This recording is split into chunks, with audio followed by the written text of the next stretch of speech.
تو ہوا یہ جی کہ میں نے وہ بتا رہا تھا، پاگل بتا رہا تھا کہ میں نے ایک عورت سے شادی کر لی جس کی ایک 18 سال کی جوان لڑکی تھی. وہ بھی اپنی ماں کے ساتھ ہمارے گھر میں رہنے لگی. اتفاق سے وہ لڑکی میرے باپ کو پسند آ گئی اور اس نے اس سے نکاح کر لیا. اس دن سے میری بیوی میرے باپ کی ساس بن گئی. اب یہ بات لوگ چونکیں گے اس کے اوپر. میری بیوی، بچے کی بیوی، بیٹے کی بیوی اس کے باپ کی ساس بن گئی. رشتوں میں عام طور پہ ایسا بہت کم ہوتا ہے. کسی کو بھی آپ سنائیں گے وہ کہیں گے یہ گڑبڑ ہے. آگے سنیے، ذرا تحمل سے سنیے. اس دن سے میری بیوی میرے باپ کی ساس بن گئی. کچھ عرصے بعد میری بیوی کی لڑکی جو میرے باپ کی بیوی تھی کہ ہاں اولاد ہوئی. یہ کہ رشتے کے لحاظ سے میرا بھائی ہوا کیونکہ وہ میرے باپ کا لڑکا ہے، مگر ادھر میری بیوی کا نواسا بھی ہوا. اب آپ دیکھیں یہ سارے رشتے کیسے گڈمڈ ہو گئے. گویا میں نے اپنے بھائی کا میں اپنے نانا بن گیا. اب آپ کے لیے یہ ٹریس کرنا وداؤٹ اینی پیڈاگوجیکل ایڈ مشکل ہو گیا. تھوڑا سا میں اور مشکل کر کے دکھاتا ہوں آپ کو. کچھ دنوں کے بعد میری بیوی کے ہاں بھی بچہ ہوا. اس دن سے میرے باپ کی بیوی ستیلے بھائی کی بہن ہو گئی، مگر وہ اس کی دادی بھی ہو گئی. اب دماغ گھومنا شروع ہو جاتا ہے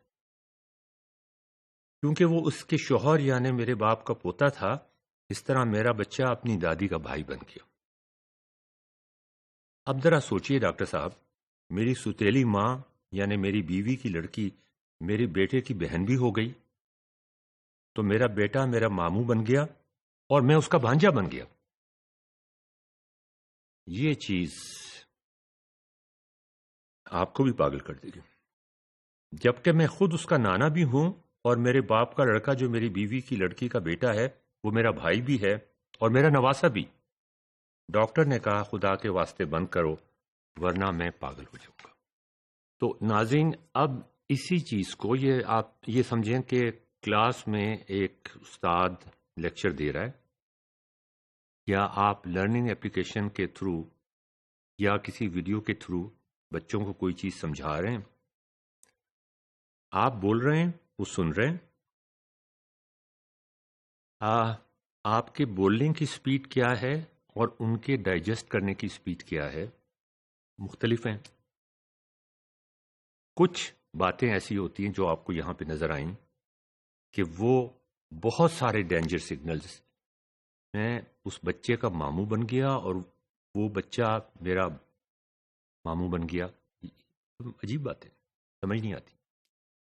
اگر آپ سے کوئی یہ کہے کہ کیا کوئی ایسا کوئی صاحب ہیں جو ماموں بننا چاہتے ہیں، تو وہ تو بڑا آسان ہے کہ آپ کہیں گے اس کی بہن کی شادی کروا دیجئے، اس کا جو بچہ ہوگا یہ اس کا ماموں بن جائے گا.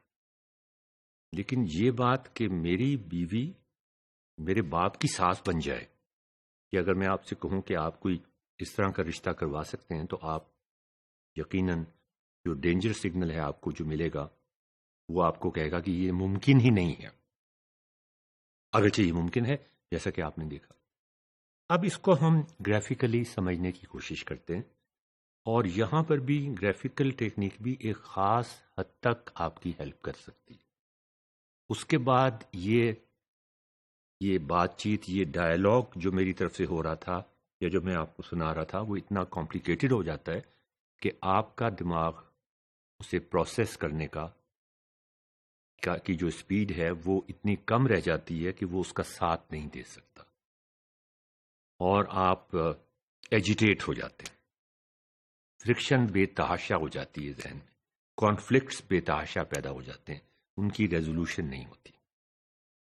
تو یہ ہم ڈسکس کرتے ہیں اس ماڈیول کے فوراً بعد کہ کس طرح سے ایک گرافیکل ایک پکچر بنانے سے، ایک تصویر بنانے سے، ایک ہولسٹک پکچر بنانے سے کچھ کنفیوژن جو یہاں پہ پیدا ہوئے تھے، کچھ کانفلکٹس جو یہاں پہ پیدا ہوئے تھے وہ ہم ٹھیک کر سکتے ہیں مگر اگلے ماڈیول میں.